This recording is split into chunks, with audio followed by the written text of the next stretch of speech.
នេះឥឡូវនេះខ្ញុំមានថ្មប្រភេទ40 V ចំណុះ5 pea 2កូនមកបង្ហាញបងប្អូនអ្នកគ្នាជាមួយនឹង motor speed កាត់ស្មៅបាទហើយ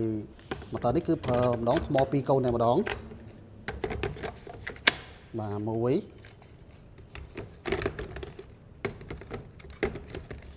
2កូនអូខេអញ្ចឹងដាក់ម្ដង2កូនស្មើនឹង80 V ហើយ40 V 2កូនអញ្ចឹងតើតង់ជាមួយនឹង motor នេះគឺបាទធំដែរប្រភេទនេះខ្នាតធំដែលប្រភេទប្រើថ្ម40 V 2កូនដែលស្មើ80 V ហ្នឹងណានេះហើយលេខកូដនៅខាងនេះ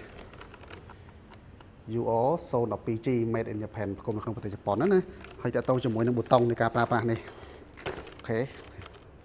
បាទប៊ូតុងនេះគឺសម្រាប់សេរីលេខ1លេខ2លេខ3ចឹងមកនេះ1 2 3ចឹងមកហើយនេះគឺសម្រាប់ reverse នៅពេលដែលជាប់ផ្លែផ្សេងហើយនេះកងតាក់ដំណើរការហើយនេះកងតាក់សុវត្ថិភាពចឹងណា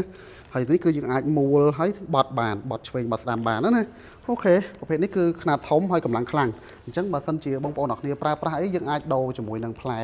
ដៃក៏បានផ្លែខ្សែនីឡុងក៏បានផ្លែផ្លាស្ទិកក៏បានដែរហើយក្បាំងវាធំការពារបានល្អទៀតណាអូខេអញ្ចឹងបើសិនជាបងប្អូនអ្នកគ្នាមានចំណាប់អារម្មណ៍ឬក៏ចង់ដឹងព័ត៌មានបន្ថែមអាចតាក់ទងមកបានបាទសូមអរគុណ